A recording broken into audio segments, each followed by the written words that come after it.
नमस्कार दोस्तों, आज की इस क्लास के अंदर हम ये डिस्कस करेंगे कि आरएस एग्ज़ाम के लिए आपको कौन कौन सी बुक्स पढ़नी चाहिए। दोस्तों, इसमें मैं आपको आरएस एग्ज़ाम के लिए जितने भी जो सब्जेक्ट है, चाहे वो प्री हो चाहे वो मेंस हो, उन सभी सब्जेक्ट्स की जो बुक्स तो मैं आपको बताऊंगा। लेकिन आपको एक चीज़ ये ध्यान रखनी है कि मैं आपको जो बेस्ट दो पॉसिबल राइटर हो सकते हैं ना, वो दो राइटर्स की आपको बुक बता रहा हूँ। लेकिन आपको क्या करना है, केवल उसमें से किसी एक राइटर की बुक पढ़नी है, ठीक है ना। क्योंकि दोस्तों, मैं नहीं चाहता हूँ कि किसी भी स्टूडेंट्स का जो समय है ना अनावश्यक रूप से ख़राब हो। क्योंकि आपको मालूम है कि आरएस का वैसे ही जो सिलेबस है बहुत ज़्यादा विस्तार के अंदर है, ठीक है ना। सबसे बड़ी चुनौती ये है कि हमारे को समय पर सिलेबस जो है वो कंप्लीट करना। तो ऐसे में ये ज़रूरी है कि हम सिलेक्टेड चीज़ें ही पढ़ें। इसलिए मैंने क्या किया कि हर एक सब्जेक्ट की जो भी मतलब बेस्ट पॉसिबल जो दो राइटर की बुक है वो मैं आपको बता रहा हूँ। वो दोनों बिल्कुल समान है, आपकी जो इच्छा हो ना उसमें से किसी एक को आप सिलेक्ट कर सकते हो, ठीक है ना। तो शुरुआत करते हैं। दूसरी बात, जितनी भी जो मैं बुक बता रहा हूँ आप पेन और कॉपी लेके बैठिए, ताकि आप जो है वो उनको नोट कर लो, ताकि आपको बार बार जो है वो कन्फ्यूजन नहीं रहे कि भाई मुझे हिस्ट्री के लिए कौन सी पढ़नी है, मुझे राजस्थान के लिए कौन सी पढ़नी है, मुझे इकोनॉमिक्स के लिए कौन सी पढ़नी है। तो ये चीज़ आप जो है वो ध्यान रखिए, ताकि पेन और कॉपी लेके बैठे, ताकि आपको बार बार ये वीडियो भी नहीं देखना पड़े। आपने एक बार देखा, आपके समय की बचत होगी, ठीक है ना। इसलिए सबसे पहले हम बात करते हैं राजस्थान के लिए। राजस्थान के लिए आपको कौन कौन से एनसीईआरटी कौन कौन से बुक्स जो है वो आपको पढ़नी चाहिए, ठीक है ना। अब देखो, राजस्थान में एक तो इतिहास एवं कला संस्कृति है, इतिहास और कला एंड संस्कृति, हिस्ट्री एंड कला एंड संस्कृति की आप चाहो तो अलग अलग बुक पढ़ सकते हो, आप चाहो तो कि एक गाइड पढ़ सकते हो, ठीक है ना। इसके अलावा राजस्थान में देखो, मैं भी बताता हूँ, राजस्थान के अंदर जियोग्राफी,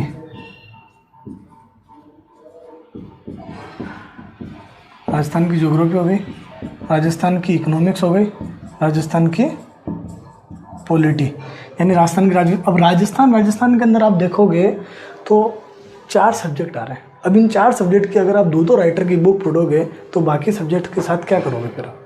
इसलिए मैं ये कह रहा हूँ, क्योंकि बुक्स तो एक नहीं, एक एक सब्जेक्ट की 10-10 बताई जा सकती है, लेकिन ज़रूरी ये है कि हमारे एग्ज़ाम के लिए कौन सी बुक जो है वो उपयोगी है, कौन सी हमारे सिलेबस से रिलेवेंट है, तो उस बुक को पर हम जो है बात करेंगे। देखो, इतिहास एवं कला संस्कृति की अगर हम बात करें ना, तो इसको मैं क्या है कि अलग अलग लिख देता हूँ, हिस्ट्री, राजस्थान के इतिहास की, और इधर कला एंड संस्कृति। अगर आप चाहो तो राजस्थान के इतिहास और कला संस्कृति की जो राज पनोरमा की गाइड आती है ना, वो पढ़ लीजिए, ठीक है ना। राज पनोरमा की गाइड आती है, राजस्थान का इतिहास एवं कला संस्कृति, 2 पार्ट में आती है वो। एक पार्ट में राजस्थान का इतिहास और कला संस्कृति है, एक पार्ट में ये तीनों है। आप चाहो तो वो गाइड पढ़ लो, लेकिन अगर आप नहीं चाहते हो कि भाई हमें वो गाइड नहीं पढ़नी, हमें अलग अलग बुक पढ़नी है, अगर अलग अलग बुक पढ़नी है तो आप यहाँ पर गोपीनाथ शर्मा की, गोपीनाथ शर्मा, जी शर्मा मैं लिख रहा हूँ, गोपीनाथ शर्मा की राजस्थान के इतिहास की बुक आती है, आप वो पढ़ लीजिए। लेकिन अगर आप मेरी राय कहोगे व्यक्तिगत तौर पे, तो मैं कह रहूँगा कि राज पनोरमा की जो गाइड है मोर देन सफिशिएंट है, ना केवल आपके प्री के लिए बल्कि मेंस के लिए भी, ठीक है ना। अब बात आती है आपकी ज्योग्राफी की, इकोनॉमिक्स की और पॉलिटी की, ठीक है ना। तो इसमें राजस्थान की कला एवं संस्कृति के अंदर अगर आप राज पनोरमा की गाइड नहीं पढ़ना चाह रहे हो ना, तो इसमें हुकुमचंद जैन की बुक आती है, हुकुमचंद जैन की राजस्थान का कला एवं संस्कृति की बुक आती है, वो पढ़ सकते हो। लेकिन अगर, क्योंकि ये जो है ना राज पनोरमा की, ये वैसे ही गाइड की इतनी मोटी है कि इसमें विस्तार से राजस्थान का हिस्ट्री, आर्ट एंड कल्चर कम दे रखा है। लेकिन एक चीज़ आपको ध्यान रखना है कि आप चाहे गाइड पढ़ रहे हो चाहे आप बुक पढ़ रहे हो, इसके पहले आपको राजस्थान अध्ययन की जो बुक है ना, 9 से लेकर 12 तक की जो 4 बुकें हैं, वो उन चारों बुकों को पढ़ना है। हाँ, ये बहुत ज़रूरी है आपके लिए। सबसे पहले आपको क्या करना है, ये राजस्थान अध्ययन की जो बुक है, इन चारों बुकों को पढ़ना है। अच्छा, एक चीज़, मैं यहाँ पर जितनी भी एनसीईआरटी यहाँ पर बताऊंगा नहीं कि आपको इस सब्जेक्ट में आपको एनसीईआरटी पढ़ लेनी, उन सभी एनसीईआरटी बुक्स का जो है वो लिंक दिया हुआ है डिस्क्रिप्शन के अंदर। अध्यापन पॉइंट का टेलीग्राम चैनल के ऊपर आप जाइए और वहाँ से डाउनलोड कर लिए। ये राजस्थान अध्ययन की अगर बुक आप डाउनलोड करना चाहते हो ना, ये भी वहाँ पर अवेलेबल है। तो देखो, राजस्थान के इतिहास के अंदर सबसे पहले आपको राजस्थान अध्ययन की बुक पढ़नी है। इसके बाद में मेरी जो राय है वो ये है कि आप राज पनोरमा की गाइड के साथ चलिए। लेकिन अगर आप चाहते हो कि राज पनोरमा की गाइड नहीं पढ़ना है हमें, तो आप आर्ट एंड कल्चर के लिए हुकमचंद जैन की और उसकी इतिहास के लिए गोपीनाथ शर्मा की बुक पढ़ सकते हो, ठीक है ना।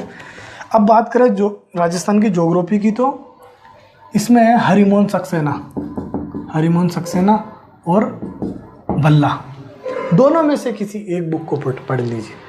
ऐसा नहीं है कि मतलब हरिमोहन सक्सेना भी उठा के लेकर आ गए और भल्ला भी उठा के लेकर आ गए, क्योंकि नए नए जो स्टूडेंट जब तैयारी करने लगते हैं ना, तो उनका जोश बहुत हाई रहता है।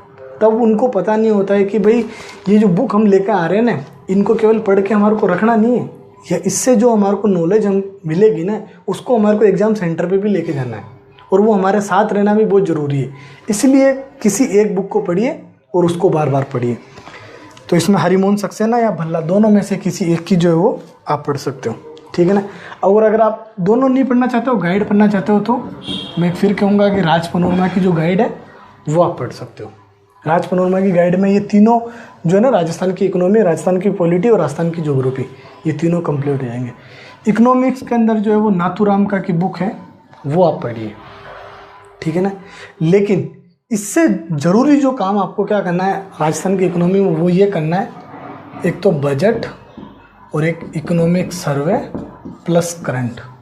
ये चाहे बुक आप बाद में पढ़ लेना, लेकिन इनको तो आपको बहुत अच्छी तरीके से पढ़ना है। बजट पढ़ना, इकोनॉमिक सर्वे पढ़ना प्लस करंट अफेयर्स। ये लो मैं लिख देता हूँ करंट अफेयर्स, क्योंकि आप है ना 2018 का, 2016 का और 2013 का प्री का पेपर उठाइए और इकोनॉमिक्स के देखिए राजस्थान के क्वेश्चंस। सीधे सीधे इकोनॉमिक सर्वे से क्वेश्चंस पूछे गए राजस्थान के कि राजकोषीय घाटा कितना है, बजट घाटा कितना है, और ये जो करंट्स है ना, राजस्थान सरकार के द्वारा जो कल्याणकारी योजनाएं चलाई जा रही है ना, उन कल्याणकारी योजनाओं का क्या उद्देश्य है, उन योजनाएं की क्या क्या विशेषता है, सीधे सीधे आपसे क्वेश्चन पूछे जा रहे हैं। इसलिए कंपलसरी तौर पर आपको ये करना है, ठीक है ना। और फिर आप जो है नाथूराम का की बुक पढ़ सकते हो इकोनॉमिक्स में। पॉलिटी के अंदर मैं आपको कोई भी स्पेसिफिक बुक नहीं बता रहा हूँ, मैं चाहता हूँ कि आप राज पनोरमा की गाइड है वो गाइड ही पढ़ लीजिए, ठीक है ना। और अब मेरी जो राजस्थान के संबंध में अगर आप मेरी राय कहोगे ना, तो राजस्थान अध्ययन की बुक पढ़िए और राज पनोरमा की गाइड पढ़िए। और इसके अलावा आपको जो है वो किसी प्रकार का संदेह डाउट अपने मन में नहीं रखना चाहिए, क्योंकि सिलेबस इतना बड़ा है, केवल एक राजस्थान ही नहीं है, हिस्ट्री है, पॉलिटी है, ज्योग्राफी है, इकोनॉमिक्स है, इथिक्स है, साइंस है, लोक प्रशासन है, सोशोलॉजी है, ठीक है ना, अकाउंटिंग ऑडिटिंग है, मैनेजमेंट है, स्पोर्ट्स एंड योगा है, लॉ है, बिहेवियर है, हिंदी है, इंग्लिश है। सोचो कितने सब्जेक्ट हैं। तो इतने जब सब्जेक्ट हो ना, तो हमारे पास ये विकल्प नहीं बचता है कि हम एक एक सब्जेक्ट के जो है वो 2-2, 3-3 राइटर की बुक पढ़ें, ठीक है ना। अब ये तो हो चुका है हमारे राजस्थान की बात। इसके बाद में बात करते हैं आपको हिस्ट्री के लिए, भारतीय इतिहास के लिए आपको कौन कौन सी बुक पढ़नी चाहिए। भारतीय इतिहास में देखो,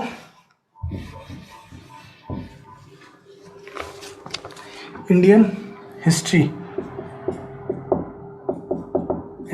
यानी भारतीय इतिहास, ठीक है ना। भारतीय इतिहास में देखो, फिर देखो आप आधुनिक भारत, प्राचीन भारत, मध्यकालीन भारत और वर्ल्ड हिस्ट्री, विश्व इतिहास। देखो 4 सेक्शन इसमें डिवाइड हो रहा है आपके प्री और मेंस दोनों के अंदर, है ना। आधुनिक भारत के लिए आपको 12th क्लास की जो NCERT है, NCERT, ठीक है ना, 12th क्लास की NCERT है विपिन चंद्रा की। दोस्तों जहाँ पर भी मैं NCERT बता रहा हूँ, इन सभी NCERT का लिंक दिया हुआ है, आप वहाँ से डाउनलोड के लिए। तो ये NCERT पढ़नी है और इसके साथ में आपको केवल स्पेक्ट्रम की जो बुक है ये पढ़नी है, ठीक है ना। अगर कौन कौन सी NCERT आपको RS एग्ज़ाम के लिए पढ़नी है, तो उसके ऊपर मैंने एक अलग स्पेसिफिक वीडियो बना रखा है। RS एग्ज़ाम के लिए जितनी भी जो NCERT है ना वो महत्वपूर्ण हो सकती है, उसके बारे में उसमें केवल NCERT को उसमें बताया। यहाँ तो मैं केवल रेफरेंस दे रहा हूँ उसका, ठीक है ना। प्राचीन भारत के लिए आप मेरी बात मानो तो केवल NCERT पढ़ सकते हो, आपका काम हो जाएगा, ठीक है ना। लेकिन इसके बाद में भी अगर आपको बुक पढ़ने की इच्छा हो, आपको लगे कि मेरे पास समय है और बुक पढ़ना चाहता हूँ, तो दृष्टि की जो है ना वो क्विक बुक आती है एक, दृष्टि की क्विक बुक आती है भारतीय इतिहास की, उसमें आधुनिक भारत भी आ जाएगा, उसमें मध्यकालीन भारत भी आ जाएगा और उसमें प्राचीन भारत भी आ जाएगा भारतीय इतिहास की। मोर देन सफिशिएंट है एनसीईआरटी प्लस दृष्टि की क्विक बुक, ठीक है ना। सेम ये इसी के अंदर मध्यकालीन भारत के अंदर एनसीईआरटी है, ये 11th क्लास की है, ये भी 11th क्लास की ओल्ड एनसीईआरटी है, ये 12th क्लास की है और दृष्टि की क्विक बुक, ठीक है ना। ये चीज़ आपको पढ़नी है इसके अंदर। उसके बाद में वर्ल्ड हिस्ट्री के अंदर आपको एनसीईआरटी पढ़नी है 12th क्लास की, ठीक है ना। मोर देन सफिशिएंट है, इसमें आपको कोई और कोई बुक पढ़ने की बुक तो इसमें पता नहीं, मैं आपको 5-6 बता सकता हूँ, लेकिन कोई मतलब नहीं है, ठीक है ना। और ये जितनी भी मैं बात आपको कह रहा हूँ मैं अपने एक्सपीरियंस के आधार पर कह रहा हूँ, क्योंकि एग्ज़ाम के समय हमारे पास क्रक्स के रूप में नॉलेज अगर होना है वो सबसे ज़्यादा ज़रूरी है, क्योंकि 100 शब्द आपको एक अधिकतम जो आपके मेंस में क्वेश्चन आता है वो 100 शब्दों का आता है, 15 शब्दों का, 100 शब्दों का और 50 शब्दों का। आप उतनी सारी नॉलेज को 100 शब्दों के अंदर आपको समेटना है, तो ज़्यादा अनावश्यक पढ़ोगे ना तो आपको सबसे बड़ी बात है समेटना मुश्किल हो जाएगा। 100 शब्दों में लिख नहीं पाओगे, प्रैक्टिस चाहिए उसके लिए बहुत ज़्यादा। ये हो गया आपके इतिहास की आधुनिक भारत, प्राचीन भारत, मध्यकालीन भारत और वर्ल्ड हिस्ट्री, ठीक है ना। एनसीईआरटी स्पेक्ट्रम, ये दृष्टि की कोई बुक चाहो तो आप ले सकते हो, ठीक है ना। हाँ, इसमें तो और तो कुछ भी नहीं है। अब अगर हम बात करें कि इकोनॉमिक्स के लिए आपको कौन सी बुक पढ़नी चाहिए, इकोनॉमिक्स के लिए, ठीक है ना। इकोनॉमिक्स में वो राजस्थान की इकोनॉमिक्स थी, ये इंडियन इकोनॉमिक्स है, ठीक है ना। ये चीज़ ध्यान रखना, इंडियन इकोनॉमिक्स है ये। इसमें देखो आपको सबसे पहले बजट, करंट अफेयर्स, अच्छा ये इकोनॉमिक सर्वे भी है। इकोनॉमिक सर्वे जैसे वो नेशनल जो इकोनॉमिक सर्वे वो तो अपने लिए इतना इम्पोर्टेंट नहीं है, लेकिन हाँ आप चाहो तो देख सकते हो उसमें से, ठीक है ना। इसके अलावा अगर हम बुक की बात करें इसके लिए, ठीक है ना, इकोनॉमिक्स के लिए, और दूसरी बात है एनसीईआरटी। सबसे पहले तो ये है एनसीईआरटी, 11th और 12th क्लास के एनसीईआरटी आपको पढ़नी है। अच्छा, इन एनसीईआरटी में कौन कौन से चैप्टर है वो उस वीडियो में मैंने बता रखा है कंप्लीट। ये पूरी एनसीईआरटी नहीं पढ़नी है, 11th क्लास की तो पूरी पढ़नी है, लेकिन 12th क्लास की जो एनसीईआरटी है ना उसके मुश्किल का आपको 4 सब्जेक्ट पढ़ना है। तो एनसीईआरटी हो गया, करंट वो हो गया और ये बजट हो गया। ये इकोनॉमिक सर्वे आप यहाँ हटा दीजिए, क्योंकि ये इकोनॉमिक सर्वे यूपीएससी के ज़्यादा मतलब का, अपने आरएस के मतलब का नहीं है ज़्यादा, ठीक है ना। Budget, current affairs, NCERT. इसके बाद में बात आती है बुक की, ठीक है ना। इन तीन में तो कोई विकल्प नहीं, ये 3 तो आपको कंपलसरी तौर पे करना है, ठीक है ना। बुक में आप चाहो तो दृष्टि की क्विक बुक जो है वो पढ़ सकते हो, या फिर आप रमेश सिंह की जो बुक आती है इकोनॉमिक्स की वो पढ़ सकते हो। दोनों में से कोई एक आप ले सकते हो, ठीक है ना। रेफरेंस के तौर पर आपके पास एक बुक होनी चाहिए, क्योंकि एनसीईआरटी हो गई और ये करंट अफेयर्स आपको पढ़ोगे। देखो आपके आरएस में जो करंट अफेयर्स कौन कौन से सब्जेक्ट से रिलेटेड है, एक तो इकोनॉमिक्स, एक आपका साइंस और एक आपका आईआर, और थोड़ा बहुत जो है वो पॉलिटिक्स है। तो ये जो करंट अफेयर्स है ना वो उसमें इकोनॉमिक्स का करंट अफेयर्स तो बहुत ही अच्छे से तैयार करिए, आईआर का बहुत अच्छे से तैयार करिए, इवन साइंस का बहुत अच्छे से तैयार कीजिए, क्योंकि डिफेंस टेक्नोलॉजी, टेलीकम्युनिकेशंस, ठीक है ना, रोबोटिक्स, तो ये जितने भी जो टॉपिक है ना ये आपके आरएस मेंस के हैं, और उसमें बहुत अच्छे से तैयार करोगे तो क्वेश्चंस जो है वो उनका आंसर देने में आपको सहजता होगी।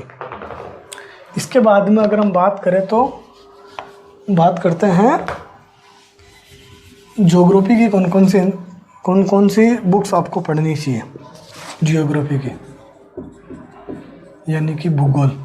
एनसीईआरटी तो मस्ट है, ठीक है ना। 11th-12th की एनसीईआरटी है, ये तो आपको पढ़नी ही है, ठीक है ना। डिटेल के अंदर देखना है तो उसमें देख लेना आप ये चीज़। दूसरी है, इसमें मैं कहना चाहूँगा दृष्टि की क्विक बुक है, या तो ये पढ़ लो या फिर जो है वो माजिद हुसैन की, दोनों में से कोई एक बुक ला के आप पढ़ सकते हो। एनसीईआरटी तो आपको पढ़नी ही पढ़नी है, या तो दृष्टि की क्विक बुक पढ़ लो या माजिद हुसैन की जो बुक है उसमें से कोई एक बुक आप पढ़ सकते हो। पॉलिटी की बात करें, पॉलिटी की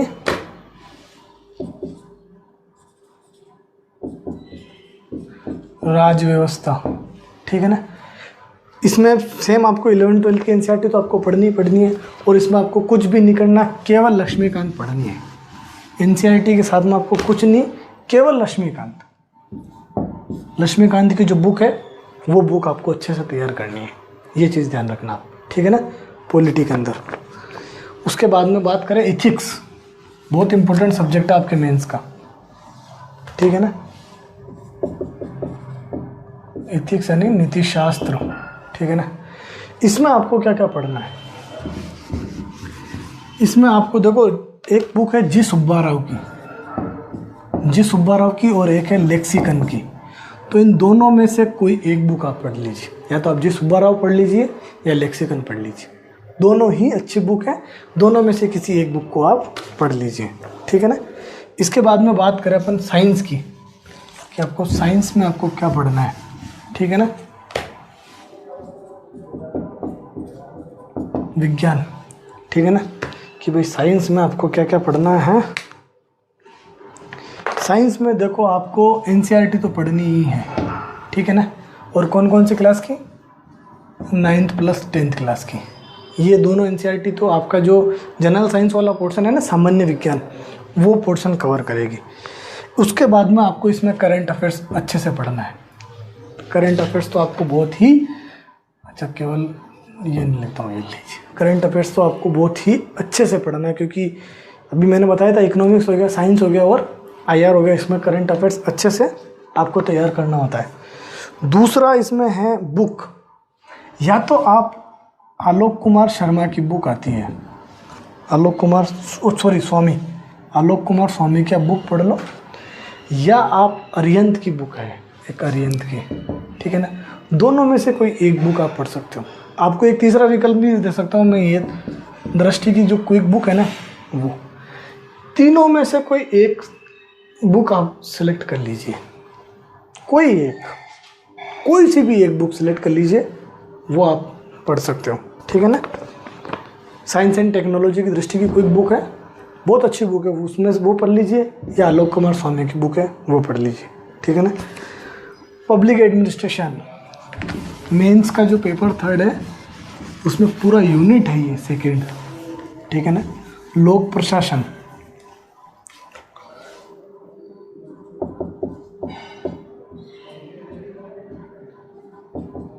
लोक प्रशासन के लिए आपको क्या क्या पढ़ना है। लोक प्रशासन के लिए आपको एक बुक बताता हूँ मैं, राजकुमार कसावा की बुक है, वो पढ़ लीजिए। अगर आप ये पढ़ना चाह रहे हो तो दूसरा कोई भी चीज़ सोर्स आपको उठाने की आवश्यकता नहीं है, लेकिन अगर आप ये नहीं पढ़ना चाहते हो कि भाई हमारे को ये बुक नहीं पढ़नी है, तो दूसरा एक विकल्प है कि दृष्टि की जो है ना आरएस स्पेशल बुक है, तो उसका जो पेपर 3 है ना, ठीक है ना, पेपर 3 के अंदर 4 इन्होंने बुक निकाली है पेपर वाइज, तो उसमें जो पेपर 3 की बुक है ना, उसमें से आप लोक प्रशासन पढ़ सकते हो। दोनों में से कोई, या तो राजकुमार कसावा की बुक है वो पढ़ सकते हो, या फिर आप दृष्टि की जो बुक है वो पढ़ सकते हो, ठीक है ना। अच्छा, वैसे लिखने की क्या है आवश्यकता, मैं आपको बोल देता हूँ, इसके बाद में वैसे ज़्यादा कोई आईआर चलो मैं लिख ही देता हूँ यार। आईआर के लिए देखो आपका जो पेपर है ना 3rd मेंस का, उसके अंदर है ये अंतर्राष्ट्रीय संबंध। इसमें आपको कोई भी बुक, किसी भी प्रकार की बुक आपको उठाने की आवश्यकता नहीं है, केवल और केवल आप करंट अफेयर्स है ना, करंट अफेयर्स, उससे आपका काम हो जाएगा। केवल और केवल करंट अफेयर्स पढ़ लीजिए, जो कौन से इशू चल रहे हैं आईआर के अंतर्राष्ट्रीय स्तर के ऊपर, वो आपको इसके अंदर पढ़ना है, ठीक है ना। आईआर के बाद में अगर हम बात करें तो आपके हिंदी के लिए आपको राघव प्रकाश की बुक पढ़ लेनी है। किसी भी और राइटर के पास आपको जाने की आवश्यकता नहीं है। आपको आपकी इच्छा हो आरएस राघव प्रकाश की नहीं पढ़ने की, तो रतन लाल की एक बुक है वो पढ़ सकते हो। दोनों में से कोई एक बुक पढ़ लीजिए, ठीक है ना। इंग्लिश के लिए जो है वो आपको बीके रस्तोगी की बुक है, बीके रस्तोगी की, ठीक है ना। अगर आप ये नहीं पढ़ना चाहते हो तो विनोद कुमार शर्मा की है, विनोद कुमार शर्मा, ठीक है ना। ये हिंदी हो गया, ये इंग्लिश हो गया, वो आईआर का करंट अफेयर्स हो गया। ये देखिए लिख देता हूँ मैं यहाँ आईआर, ठीक है ना। इसके बाद में आपके सब्जेक्ट कौन कौन से बचते हैं, बिल्कुल छोटे छोटे जो 20-20 नंबर के ना। सोशियोलॉजी के अंदर आपको कुछ नहीं करना है। मार्केट में आप या तो आरबीडी की गाइड ले लीजिए या राज पनोरमा की गाइड आती बिल्कुल पतली सी, दोनों में से जो आपकी इच्छा हो वो गाइड पढ़ लीजिए।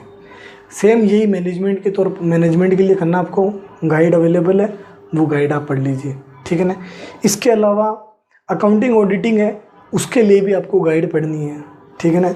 इसके अलावा वो है स्पोर्ट्स एंड योगा, इसके अंदर भी जो है वो गाइड है, वो गाइड आपको पढ़नी है, चाहे राज पनोरमा की चाहे आरबीडी की, ठीक है ना। इसी प्रकार से बिहेवियर यानी व्यवहार वाला जो 20 नंबर का सेगमेंट है हमारे आरएस के मेंस में, उसमें भी गाइड अवेलेबल है, वो आप पढ़ लीजिए बिल्कुल पतली पतली सी। ये सेम यही चीज़ आपको लॉ के साथ करनी है, लॉ के अंदर, ठीक है ना। इसके बाद में बात आती है इम्पोर्टेंट कि करंट अफेयर्स जो है ना वो हमारे को किससे पढ़ना है।